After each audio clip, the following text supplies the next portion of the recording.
Hi everyone. So this is another reading from my book Pieces, 52 Short Stories about Being Human.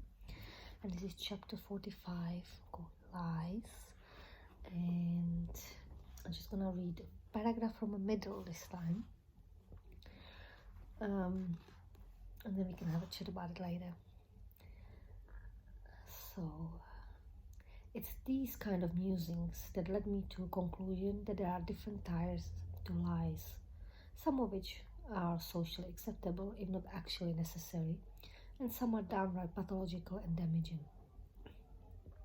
My take on this is that if I lie with the intention to deceive in order to gain something or hurt someone, like fraud and stealing, that is wrong, antisocial and damaging.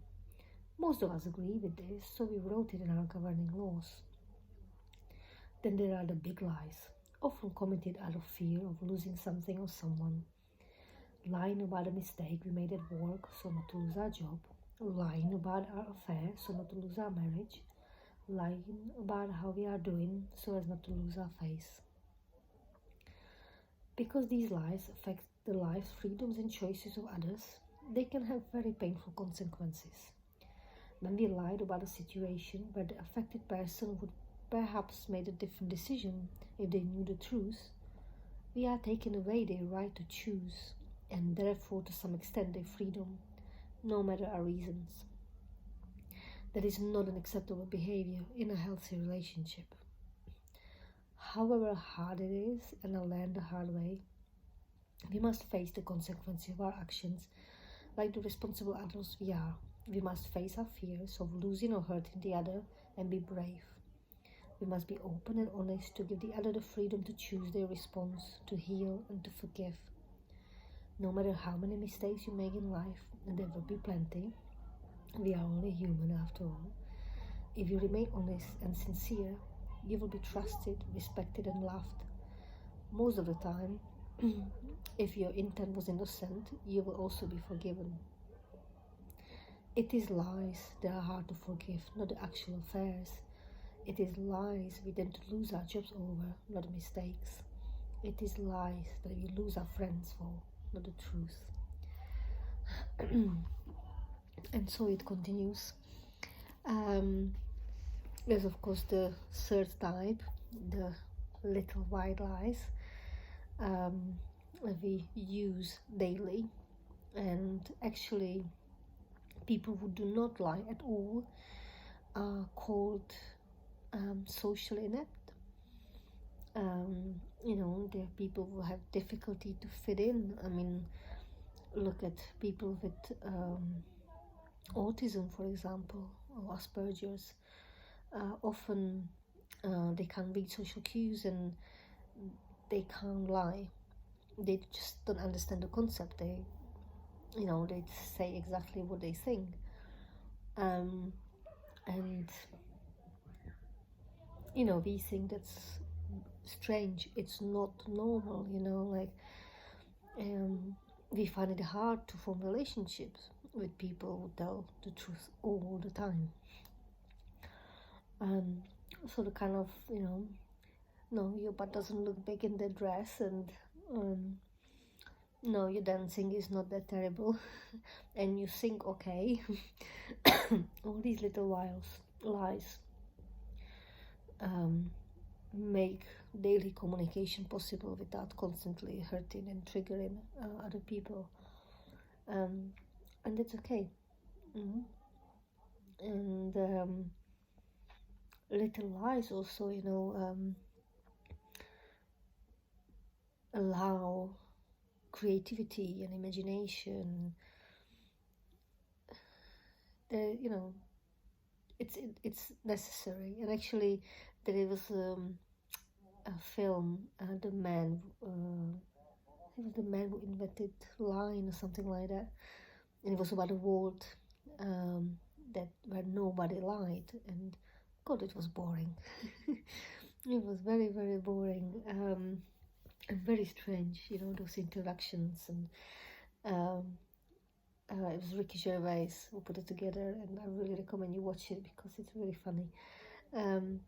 But what I'm saying is lying to a certain degree is necessary. It's social skills that we learn as very little. Things, obviously those devious, damaging lies, fraud and stealing, when there is bad intent, they are never okay. And those lies where they made out of fear, they don't tend to be okay either, for different reasons, because they often end up in a massive hot mess. So they better be avoided. And it's those lies that have bad, gave lies a bad name, so to speak.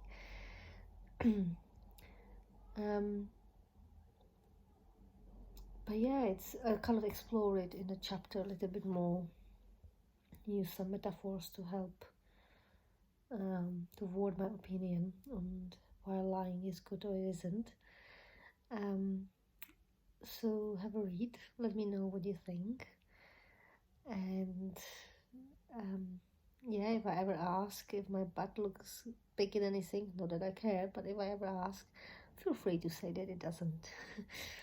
And if you ever hear me sing, please do not tell me your honest opinion. Singing is not my strongest trait, I can say that. And yeah, it's normal.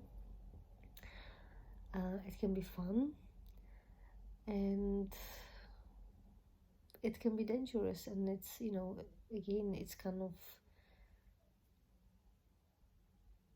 up to our minds, up to us to decide what kind of lying is acceptable.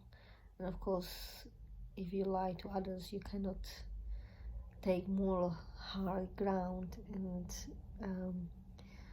be then upset with others for lying to you. We all do it. And to expect children not to ever lie, it's also unreasonable.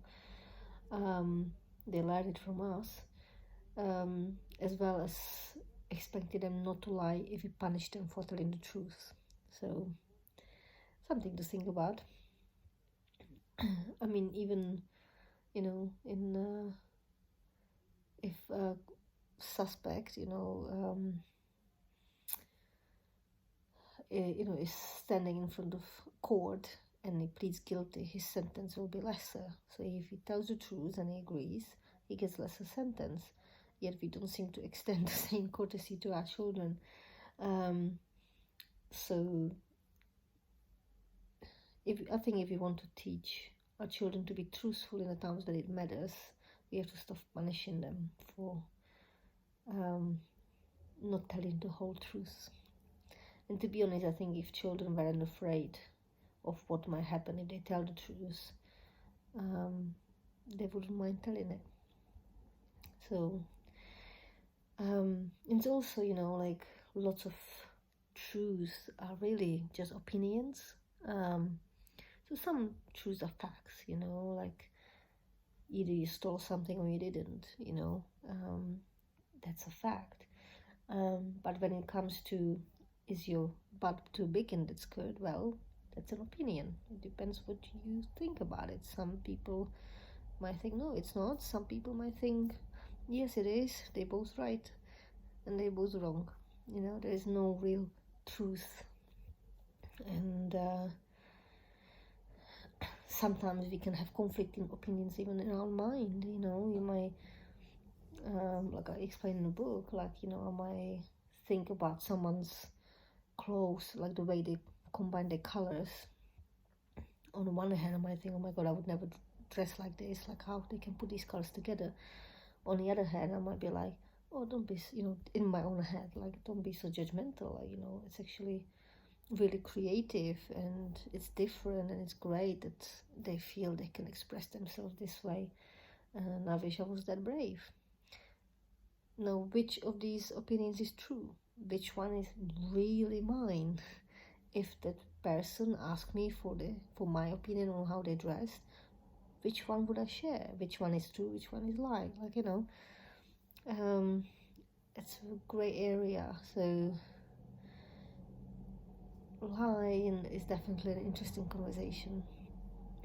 a subject to have interesting conversation about, and I'd definitely like to hear what you think about it. And if you're reading my book, feel free to lie to me about how you feel about it. All right. Enough of this. I've been ranting for 10 minutes, so enjoy reading the chapter and let me know what you think.